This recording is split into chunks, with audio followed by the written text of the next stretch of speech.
No, where no, does this leave us, though? Because now we have Emperor Trump, and the funny thing is with U.S. foreign policy, like even if the Democrats oppose this, we know that successive presidents then tend not to take back certain of these elements that they in foreign policy that they criticized before.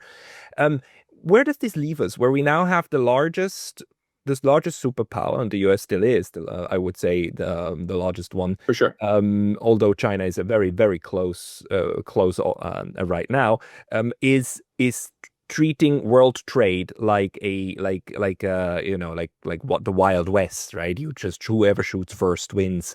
Right. What does that do to the rest? Let's say China. What what's the approach of the Chinese also together with BRICS in order to somehow deal with this fact that we've got?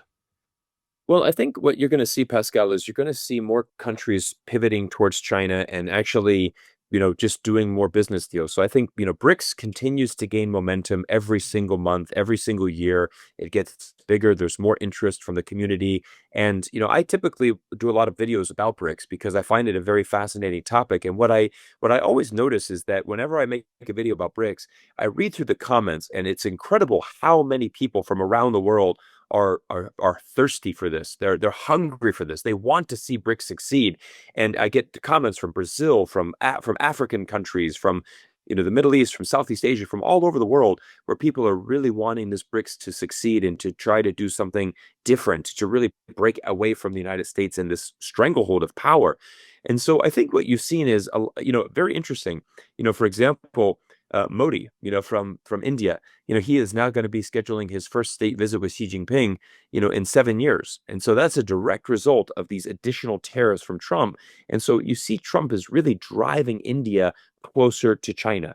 And this is an interesting one because for many years in the United States, we've always viewed India as a tool that we could basically use to try to contain China or try to we want to have India on our side.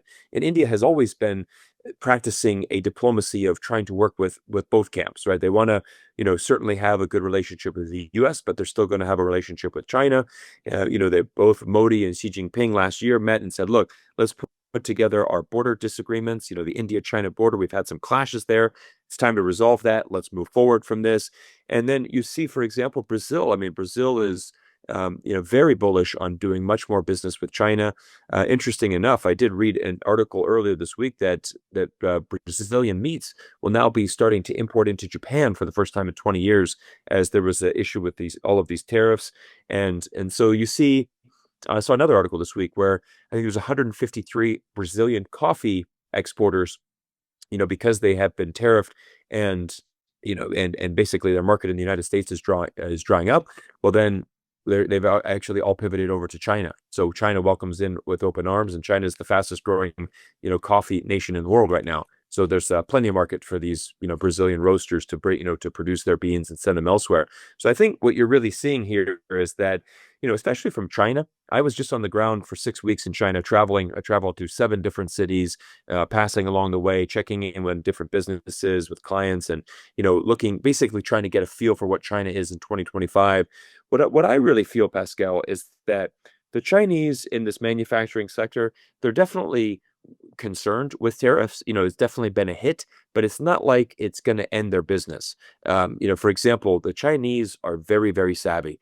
They know that around 16% of their exports go to the United States. Now, 16% is a significant amount, but it's not an amount that's going to bankrupt your business. That being said, the largest trading partner is ASEAN. So it's this association of Southeast Asian nations. And so that is actually China's largest trading group. So you look at, let's increase our trade to Vietnam, Cambodia, Thailand, Malaysia, these countries that are also really growing. Let's build a better relationship with India. We want to have a much better relationship in South America. Well, Brazil's our economy there. So you're starting to see a lot more trade and a lot more deals flow.